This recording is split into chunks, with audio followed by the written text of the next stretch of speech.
साथियों, आज के सेशन में अडानी पर जिस प्रकार से हिंडनबर्ग का हमला हुआ था, ठीक उसी प्रकार का एक हमला और हुआ है अडानी पर ना होकर इस बार अडानी के साथ जुड़े हुए नाम प्रधानमंत्री नरेंद्र मोदी पर हुआ है। इस हमले को करने वाला कौन है? शब्दों का यह हमला क्या हिंडनबर्ग की तरह भारतीय राजनीति को नुकसान पहुंचाएगा? क्या यह माना जा सकता है कि भारत को पहले आर्थिक रूप से हिंडनबर्ग के द्वारा हिलाया गया और अब राजनीतिक रूप से हिलाने की बारी है? क्या यह सोचा समझा भारत के ऊपर हमला किया जा रहा है? आज के सेशन में चर्चा करेंगे और उन तथ्यों को जानेंगे कि किस प्रकार से भारत के विषय पर दुनिया के लोग अपनी अपनी राय बदलकर काम करने जुटे हुए हैं। फिलहाल के लिए आप यहां पर एक चर्चा के लिए न्यूज की कटिंग देख रहे हैं। इंडिया ने एक प्रकार से एक बिलियनियर जिसका नाम है जॉर्ज सोरेस, उसके द्वारा दिए गए बयान को बहुत ही तल्ख टिप्पणी के रूप में लिया है। अमेरिकी एक बिलियनियर हैं जिनके द्वारा भारत के लोकतांत्रिक व्यवस्था के ऊपर, नरेंद्र मोदी के ऊपर बहुत तीखी टिप्पणी की गई है और उनके साथ साथ अडानी को भी यहां पर साथ में घसीटा गया है।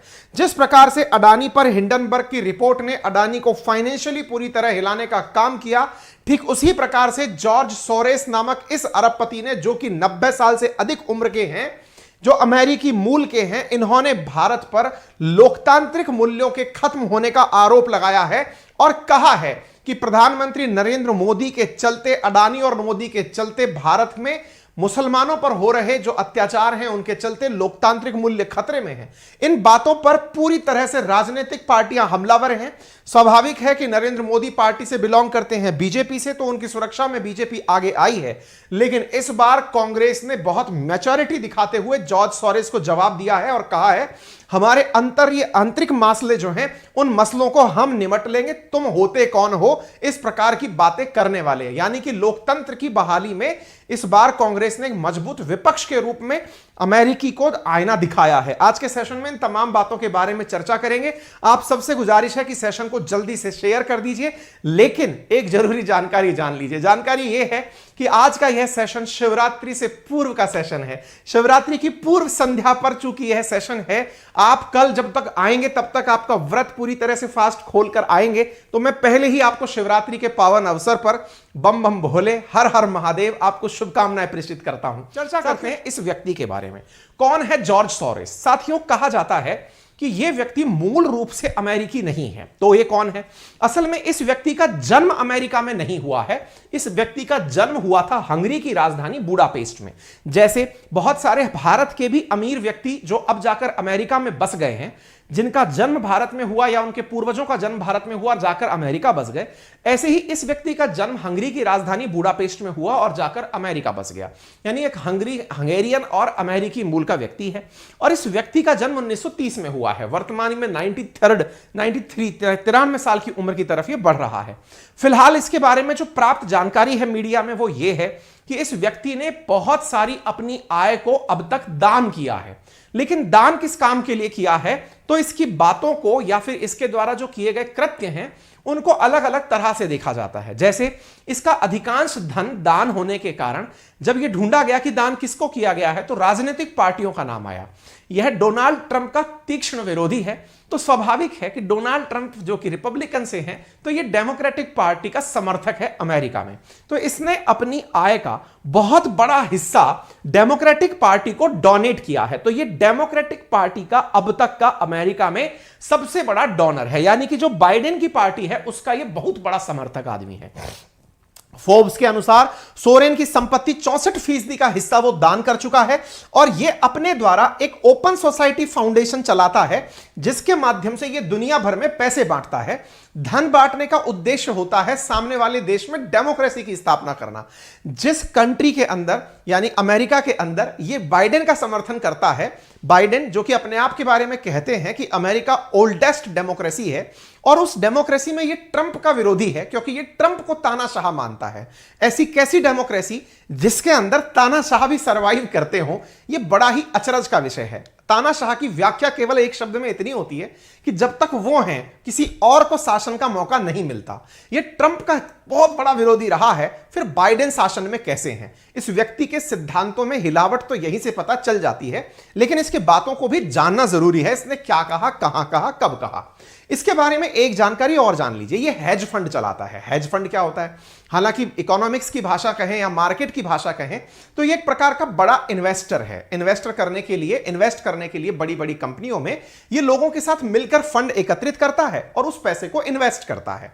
हेज फंड क्या होता है ये कभी हम अपने बातें बाजार की जो सेशन है उसमें लेकर आएंगे। फिलहाल के लिए जान लीजिए कि इसका मुख्य कार्य कोई ब्रांड नहीं चलाता, ये है ना कि पता चल रहा है कि कोई कंपनी इसकी हो, अमेजन, फ्लिपकार्ट टाइप की ऐसी कोई कंपनी हो, नहीं, ये हेज फंड की कंपनी चलाता है और ये फंड करके दूसरे लोगों में पैसा इन्वेस्ट करता है। इस व्यक्ति की ब्लूमबर्ग पर प्राप्त जानकारी के अनुसार यह दुनिया का 254वें नंबर का सबसे अमीर आदमी है। ठीक है, तो इस व्यक्ति के बारे में जान लिया।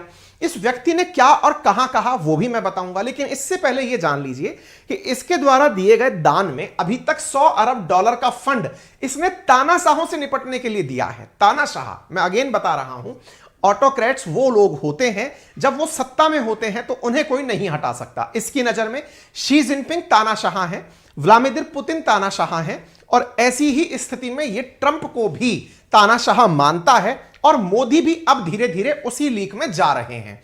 ऐसी स्थिति में इसने जो बयान दिया है वो आपको जरूर सुनना चाहिए, क्योंकि ये दूसरे देशों में राजनीतिक पार्टियों को फंड इस बात के लिए देता है कि आपने यहां पर लोकतंत्र की बहाली के लिए, तानाशाहों को हटाने के लिए आप मुझसे फंड लो और अपने देश के अंदर डेमोक्रेसी की स्थापना करो। इसने जो बयान दिया उस बयान के अंदर जो बातें इसने कही वो कहां कही ये भी जान लीजिए। इसके द्वारा म्यूनिक सिक्योरिटी कॉन्फ्रेंस, जो कि जर्मनी में आयोजित की जा रही एक कॉन्फ्रेंस है, उसकी पूर्व संध्या पर यह टिप्पणी की गई है। यानी कि एक ऐसे इंटरनेशनल ऑर्गेनाइजेशन में यह व्यक्ति प्रेजेंट था, एक ऐसे इवेंट में यह व्यक्ति जा रहा था जहां पर दुनिया भर की बातें होनी थी। MSC यानी म्यूनिक सिक्योरिटी कॉन्फ्रेंस के अंदर यह जा रहा था। यह MSC जो है यह एक प्रकार का फाउंडेशन है जो कार्य करता है कोल्ड वॉर के दौरान उत्पन्न हुई स्थितियों के बारे में चर्चा करने के लिए। कोल्ड वॉर, जब सेकेंड वर्ल्ड वॉर खत्म हुआ और जब USSR अपने द्वारा टूट गया अन्य भागों में, उस दौरान के बीच का जो भाग था वो कोल्ड वॉर के नाम से जाना गया। कहा जाता है कि यह व्यक्ति उस MSC के अंदर भाषण देने जा रहा था, यानी उस कॉन्फ्रेंस में भाषण देने जा रहा था। उससे पूर्व इसने एक प्रकार से अपने बयान से पूरी दुनिया के अंदर अटेंशन ग्रैब कर लिया। अब आप वो बयान भी जान लीजिए। India is an interesting case. It's a democracy. लेकिन इसके नेता नरेंद्र मोदी कोई डेमोक्रेटिक नहीं है। Inciting violence against Muslim was important factor in his meteoric rise. जो उनकी तरक्की हुई है या फिर जो आगे निकल कर आए हैं उसके पीछे की बड़ी वजह मोदी के खिलाफ, मतलब मोदी ने मुस्लिमों के खिलाफ जो कार्रवाइयां की उनसे आगे निकल कर आए हैं। इंडिया जो कि क्वाड का सदस्य है, जिसमें ऑस्ट्रेलिया, US, जापान भी शामिल है,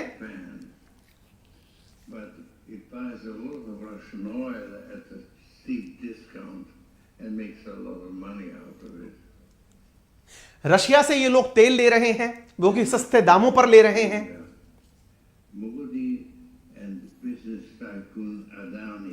मोदी और बिजनेस टाइकून अडानी एक दूसरे के साथ क्लोजली कनेक्टेड हैं। अडानी एंटरप्राइजेस ने मार्केट से पैसा जुटाने का प्रयास किया था। आपको मालूम होगा वो FPO ला रहा था।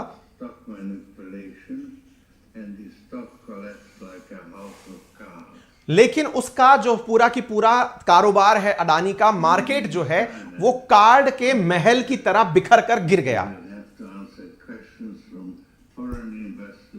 लेकिन मोदी को अडानी के साथ अपने रिश्तों पर टिप्पणी करनी होगी, जवाब देना होगा। केवल अपने ही देश को नहीं, पूरी दुनिया के लोगों को भी जवाब देना होगा जिन्होंने शेयर मार्केट में इन्वेस्ट किया हुआ था।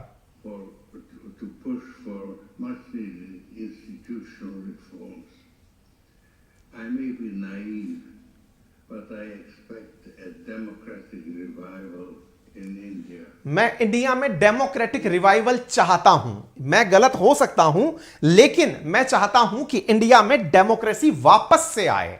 यानी इसने अपनी बातों में जो बातें कही उनसे कुछ इस प्रकार की फीलिंग पहली बार में मुझे आ रही है क्या ये व्यक्ति हेज फंड लगाता है? क्या पता इसने भी अडानी के स्टॉक में पैसा लगाया हो और भाई का डूब गया हो। क्यों? क्योंकि जिस तरह से इसने अडानी और मोदी को रिलेट किया है और कहा है कि मोदी जी आपको दुनिया भर को जवाब देना होगा। भाई दुनिया को जवाब क्यों दे? बोले इसलिए क्योंकि आपके शेयर मार्केट में दुनिया ने भी तो पैसा लगाया था। भाई आपको अपने देश में तो जवाब देना ही चाहिए। मोदी जी ने संसद के अंदर तो कोई जवाब दिया नहीं, कांग्रेस संसद में उनसे खूब सवाल कर ली, सड़कों पर भी यात्रा कर ली, लेकिन मोदी जी अडानी के मुद्दे पर कुछ नहीं बोले। ऐसी स्थिति में यह व्यक्ति कहता है आप अपने देश में तो जवाब दीजिए, साथ ही साथ दुनिया भर के जो निवेशक आप में इन्वेस्ट किए हैं उन पर भी जवाब दीजिए। ध्यान से सुनिएगा, भारत एक लोकतांत्रिक देश है, लेकिन नरेंद्र मोदी लोकतांत्रिक नहीं है। उनके तेजी से बड़ा नेता बनने की सबसे बड़ी वजह है क्योंकि उन्होंने मुस्लिमों के साथ हिंसा की थी। इसमें गुजरात का जिक्र है। भारत में मोदी और बिजनेस टाइकून अडानी एक दूसरे के सहयोगी हैं। अडानी ने स्टॉक मार्केट से फंड रेज करने की कोशिश की, लेकिन वो फेल हो गए। मोदी अडानी केस पर चुप हैं, लेकिन उन्हें विदेशी निवेशकों और संसद के सवालों का जवाब देना होगा। इसमें सरकार पर उनकी पकड़ कमजोर होगी और वो जैसे ही जवाब देंगे उनकी पकड़ स्वतः ही कम हो जाएगी। यानी एक प्रकार से यह देखा जाए तो इस व्यक्ति ने यह बात एक प्रकार से अटेस्टेड कर दी है कि यदि मोदी जी ने अडानी वाले मुद्दे पर जवाब दे दिया तो निश्चित ही भारत के अंदर लोकतांत्रिक रिवाइवल हो जाएगा। यानी मोदी अडानी के मुद्दे पर बोल गए तो इसने ये एनालाइज कर लिया है बाहर से बैठे बैठे, क्योंकि भारत में अडानी अडानी बहुत हुआ है, संसद में भी पूरे बजट सत्र में केवल अडानी चला है। ऐसी स्थिति में इन्हें लगता है कि अगर मोदी ने एक बार अडानी पर जवाब दिया इसका मतलब मोदी फेल हो गए, और ऐसी स्थिति में यहां लोकतंत्र आ जाएगा। यानी एक तरह से इसकी बातों को सही तरह से समझा जाए तो मोदी हटाओ लोकतंत्र बचाओ, ये तो किसी और एक राजनीतिक पार्टी की टैगलाइन लगती है। मतलब सीधा सा है, राजनीतिक बयानबाजी से ज्यादा प्रेरित इनके ये बयान लगते हैं। जैसा आपको पहले से मालूम है, डोनाल्ड ट्रंप और बाइडेन ये ऑलरेडी खुलकर बाइडेन का समर्थक है। बाइडेन को आज तक जिस पार्टी ने सबसे ज्यादा अब तक दान दिया है उसमें इस व्यक्ति जॉर्ज सोरेस का नाम है। तो ऐसी स्थिति में जो ऑलरेडी किसी राजनीतिक विचारधारा से जुड़ा हुआ व्यक्ति है, जो दुनिया भर में ऑलरेडी चुनी हुई जो बहुमत की सरकारें हैं उन्हें चैलेंज के रूप में देखता है, निश्चित ही उसकी भी कोई ना कोई राजनीतिक आइडियोलॉजी होगी, और उसी आइडियोलॉजी के चलते उसे लगता है कि मोदी और अडानी की मेंबरशिप को हटा दिया जाए तो देश में लोकतंत्र आ जाएगा। यह इसका विचार है। स्वाभाविक सी बात है, मोदी जी बीजेपी के नेता हैं, बीजेपी पूरी उनके पीछे खड़ी हुई है। ऐसी स्थिति में बीजेपी का बचाव में उतरना तय था। स्मृति ईरानी जी यहां पर उतरकर आती हैं, संवाददाता सम्मेलन करती हैं, अगेन वो अपनी उपलब्धियां गिनाती हैं। उपलब्धियों में ये कहती हैं कि जिस जॉर्ज सोरेस ने भारत पर कहा है कि लोकतंत्र की बहाली लाई जाएगी, उसे ये याद होना चाहिए। क्या याद होना चाहिए? कि प्रधानमंत्री मोदी पर अगर तुमने हमला किया तो यह देश तुम्हें पूरी तरह लौट कर बदला देगा, यानी कि तुम्हें मुंहतोड़ जवाब देगा। अगेन यहां पर एक फिर से बड़ी बात निकल कर आती है। बात यह, कांग्रेस के अंदर से एक नेता पूछते हैं हमला मोदी पर है तो पूरा देश जवाब क्यों देगा? यानी फिर से मोदी और पीएम ये दोनों अलग अलग तरीके से ट्रीट किए जाएं तब तो ठीक है। पीएम ट्रीट किया जाएगा तब तो हम बोलेंगे, लेकिन मोदी को ट्रीट किया जाएगा तो हम कुछ नहीं बोलेंगे। राजनीतिक बयानबाजी है, इनका आप अपने हिसाब से मायना निकालिएगा। इन्होंने जो बातें बोली और उन बातों में इन्होंने इस बात पर बड़ी तल्ख टिप्पणी करते हुए अपना गुस्सा जाहिर किया कि देश को निकलकर आना चाहिए, जॉर्ज सोरेस के खिलाफ बोलना चाहिए। क्यों बोलना चाहिए साहब? क्योंकि मोदी जी ने कोरोना काल के अंदर वैक्सीन दी, मोदी जी ने कोरोना काल के अंदर 80 करोड़ लोगों को भोजन दिलाया, मोदी जी ने दुनिया भर में 150 देशों को वैक्सीन भिजवाई। तो बोले मैडम जी ये तो आपसे अपेक्षा की जाती है। समटाइम्स ना कई बार ऐसे अधिकारियों से हमारी मुलाकात होती है जो ये कहते हुए पाए जाते हैं कि भाई मैं ईमानदार हूं। तो बोले आप ईमानदार हैं तो व्हाट? आपसे अपेक्षा भी की जाती है कि आप ईमानदार रहें। एक न्यूटन करके फिल्म है, पता नहीं आपने देखी है या नहीं, राजकुमार राव की फिल्म है, जिसमें वो एक संजय मिश्रा के साथ संवाद में बोलते हैं कि मैं ईमानदार हूं। तो भले भाई ईमानदार हो, यही चाहिए और यही नौकरी है। अब आप ये बोलते हो कि मैंने ये काम किया, ऑब्वियस सी बात है एज एन पीएम आपसे एक्सपेक्ट किया जाता है कि आप देश के लिए व्यवस्थाएं सुचारू रूप से चलाएं। व्यवस्थाओं को सुचारू रूप से संचालित अगर आप करते हैं तो जनता तभी तो आपके पक्ष में खड़ी होती है, अदरवाइज आप गलत होंगे तो विपक्ष में चली जाएगी।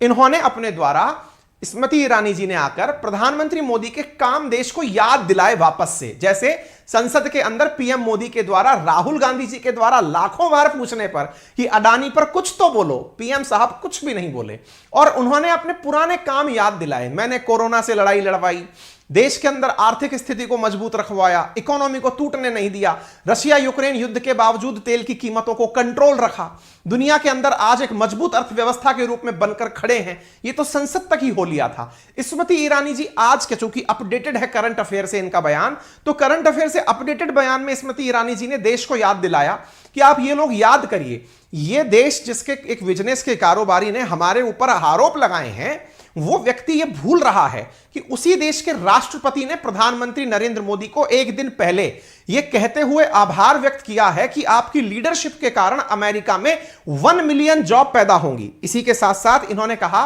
कि यह व्यक्ति भूल रहा है कि यूके के प्रधानमंत्री ऋषि सुनक ने या इमानुएल मैक्रोन जो कि बैठे हैं फ्रांस के राष्ट्राध्यक्ष के रूप में, उन्होंने पीएम मोदी की लीडरशिप की इसलिए तारीफ की कि भारत की उभरती हुई अर्थव्यवस्था और भारत के विजन के कारण आज अमेरिका, यूके और फ्रांस जैसे देशों को बड़ी मात्रा में रोजगार और बिजनेस का मुनाफा मिल रहा है। और ये लोग, इन्होंने, आपको याद भी होगा, हमने अपना जो आरएनए वाला सेशन है उसमें भी मतलब सेशन किया था इसके बारे में, और ये जो रतन टाटा जी वाला इंसिडेंट है ये भी हमने पूरी तरह सेशन किया, उसमें सेशन किया था, उसमें बताया था कि कैसे इन लोगों ने भारत की तारीफ की। तो मैडम जी जो है यहां पर पूरी तरह से वो सारी बातें रिवाइज करवाई हैं इसके अंदर, सेशन के अंदर, और कही है कि देखिए देश को बहुत सीरियसली ये बात समझने की आवश्यकता है। भाई साहब हम एसी चला नहीं पा रहे हैं, गर्मी हो गई है शुरू, बोर्ड गर्मी मार रहा है, हमें पसीने आ रहे हैं। आप में से कुछ लोग सोच रहे होंगे कि पसीना बार बार पहुंच क्यों रहा है। एसी अभी ऑन नहीं किया गया है क्योंकि ऑन होते ही फिर बीमारी होना तय है। चलिए, बीच में पसीने पहुंचते समय सफाई देनी पड़ गई आपको, ठीक है। एनीवे, तो फिलहाल के लिए यहां पर ये न्यूज निकल कर आती है। तो यहां पर आपने बीजेपी का पक्ष स्मृति ईरानी जी के माध्यम से सुन लिया, या मैंने बोल दिया इनके बयान, छोड़िए आप पढ़ लीजिएगा। बाद में फिर कांग्रेस ने क्या कहा, तो कांग्रेस ने भी जॉर्ज सोरेस को लताड़ा है। कांग्रेस भी जॉर्ज सोरेस के खिलाफ क्यों खड़ी हुई, तो इसके पीछे का बड़ा कारण यह है क्योंकि यहां पर वो लोकतंत्र की बात कर रहा है कि लोकतंत्र नहीं है। अब ऑब्वियस सी बात है कि अगर तुमने यह कह दिया जॉर्ज सोरेस कि इंडिया में लोकतंत्र नहीं है, तो स्वाभाविक रूप से आपने अपोजिशन का अस्तित्व ही नहीं माना। यानी तुमने बैठे बैठे वहां से एनालाइज कर लिया कि इंडिया में अगर, मतलब ये बड़ा ही विचित्र स्थिति क्रिएट हो गई। जॉर्ज सोरेस मोदी के ऊपर जो भी बोलकर गए वो तो समझ में आया कि भाई तुमने अडानी से रिलेट कर दिया, तुमने ये कह दिया कि तुमने मुस्लिमों के खिलाफ हिंसा की। ये व्यक्ति पहले भी काफी चर्चित रहा है सीएए और 370 के मामलों को लेकर के, लेकिन कांग्रेस को जो सबसे बड़ी आपत्ति हुई वो इस बात से हुई कि यार तुम ये बोल रहे हो इंडिया में लोकतंत्र नहीं है, तो फिर हम क्या कर रहे हैं भाई, कांग्रेस भी तो है इस देश में, मतलब तुम वहां बैठे बैठे कांग्रेस को भी एनालाइज नहीं कर रहे हो क्या। यार ये बड़ा सिग्निफिकेंट रीजन है, क्योंकि लोकतंत्र होगा तभी तो विपक्ष भी होगा, और विपक्ष को यानी कि तुमने काउंट ही नहीं किया है, हैं? हमने इतनी बड़ी यात्रा की है, जयराम रमेश जी ने, राहुल गांधी जी ने मिलकर के पूरी यात्रा भारत जोड़ो की है, देश के अंदर पूरी तरह से अडानी का मुद्दा लेकर खड़े हुए हैं, इसके बावजूद तुम कंसीडर नहीं करोगे लोकतंत्र नहीं है। कैसे नहीं है लोकतंत्र भाई, तुम्हें विचार रूप से तुम्हारी विचार व्यक्त करने की आजादी हो सकती है, लेकिन इसका मतलब लोकतंत्र को थोड़ी तुम कंसीडर नहीं। पीएम से जुड़ा अडानी घोटाला भारत में लोकतांत्रिक पुनरुत्थान की शुरुआत करता है या नहीं, यह पूरी तरह कांग्रेस, विपक्ष और हमारी चुनाव प्रक्रिया पर निर्भर करता है। स्वाभाविक सी बात है, कांग्रेस को यह बात बोलने का पूरा अधिकार है कि तुम ये कौन होते हो यह कहने वाला कि लोकतंत्र नहीं, यानी तुम तो हमारा अस्तित्व ही नहीं मान रहे हो यार। इतनी मेहनत हम कर रहे हैं, तुम विकेट ले जा रहे हो, पार्टी बनाओगे क्या भाई। दूसरी बात, देश में हमने अगर इतना माहौल बनाया है तो निश्चित ही इसकी प्रक्रिया, भाई माहौल कांग्रेस क्यों बना रही है, ताकि जनता को पता चले, जनता को पता चले। संसद में ही इतना हंगामा क्यों होता है, इसलिए ताकि जनता संसद के अंदर हो रही मांग को देखे कि कितनी बड़ी समय पर यह चीज इस तरह की उठ रही है, लोगों को लगना चाहिए ना। तो ऐसी स्थिति में कांग्रेस की मेहनत पे पानी फेर दोगे यार तुम। हमने इतना माहौल बनाया है तो इसके अंदर चुनाव में जब हम जाएंगे तब जनता देख लेगी, चुनावी प्रक्रिया पर विश्वास है। इसका जॉर्ज सोरेस से कोई लेना देना नहीं है। हमारी नेहरूवादी विरासत सुनिश्चित करती है कि उन जैसे लोग हमारे चुनाव परिणाम तय नहीं कर सकते। नेहरूवादी विरासत यानी कि लोकतांत्रिक विरासत, देश में प्रथम प्रधानमंत्री जो नेहरू जी थे वहां से लेकर के अब तक की जो विरासत चली आ रही है, ये पूरी तरह से हम लोग मानते हुए आगे आ रहे हैं। जयराम रमेश जी ने बयान दे दिया। इसके साथ साथ कांग्रेस के एक और नेता हैं जिनका नाम सुरेंद्र राजपूत है। इन्होंने कहा कि स्मृति ईरानी जी आप साफ साफ सुन लो, मोदी जी को कोई झुकाए कोई उठाए ये देखना भाजपा का काम है, पर हिंदुस्तान के प्रधानमंत्री को झुकाने की औकात दुनिया में किसी की नहीं है। बिल्कुल सही है। और इस मामले में बहुत अच्छे से कांग्रेस ने मतलब बीजेपी का साथ दिया है कि ठीक है भाई, आदमी नेता तुम्हारा हो सकता है लेकिन पीएम को कोई कुछ बोले।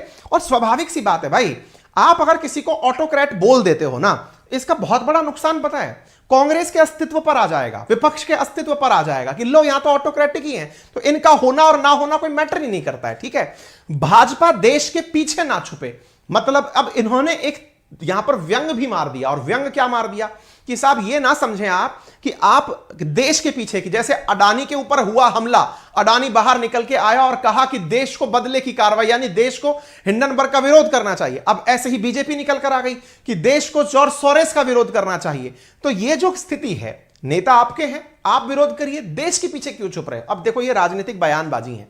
हमने आपको दोनों का स्टैंड बता दिया और विस्तार पूर्वक बता दिया। उसके बावजूद भी अगर आपको ये लगता है कि सर आपका एक पलड़ा भारी है, तो वो आपकी सोच हो सकती है। मैंने तो पूरी कोशिश की है सारे पक्ष बताने की। ठीक है, और ज्यादा जानकारी आपको तो वो कमेंट बॉक्स खुला है आपके लिए, भर भर के ज्ञान मुझे दे देना। ठीक है, चलिए, तो स्थिति ये है कि ये व्यक्ति थोड़ा सा पीछे भी चर्चित रहा है। और चर्चित कैसे रहा है? सोरेस ने सीएए, सिटीजनशिप अमेंडमेंट एक्ट हो या फिर 370 हो, उस पर भी पहले विवादित बयान दिए हैं। सीएए और 370 पर पीएम मोदी के बारे में पहले भी ये विरोधी बयान दे चुका है। आप 2020 का बयान देख सकते हैं। जॉर्ज सोरेस ने टारगेट किया था मोदी गवर्नमेंट को दावोस शिखर सम्मेलन में।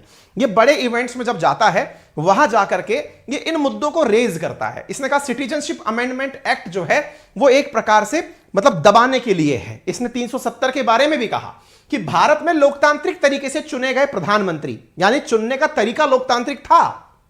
मोदी देश को एक हिंदू राष्ट्र बनाना चाहते हैं। वे अर्ध स्वायत्त शासी मुस्लिम क्षेत्र कश्मीर में दंडनीय कदम उठा रहे हैं। साथ ही सरकार के फैसले जैसे सिटीजनशिप अमेंडमेंट एक्ट से वहां रहने वाले लाखों मुसलमानों पर नागरिकता का संकट पैदा हो गया है। यानी इन्होंने एक प्रकार से कश्मीर के मुद्दे को मुसलमानों के ऊपर हमला बताया, साथ ही प्रधानमंत्री नरेंद्र मोदी को हिंदू राष्ट्र बनाने वाला नेता बताया। दुनिया में अब तानाशाहों का राज है, ऐसा सोरेस का मानना है। तो ऐसी स्थिति में यहां पर फिर से इनका बयान आता है कि तुम होते कौन हो ये बताने वाले कि भारत क्या है, ये आज का नया हिंदुस्तान है और ये कमजोर नहीं है। स्वाभाविक है, बयानों के ऊपर प्रतिक्रियाएं आएंगी। तो देश में इस समय माहौल गर्म है। अब ऐसी स्थिति में आप में से बहुत सारे लोगों के मन में यह सवाल आएगा, वास्तविकता में चल क्या रहा है सर? ये तो एक व्यक्ति का बयान है, उसको हम इतना ज्यादा हाईलाइट क्यों कर दिए?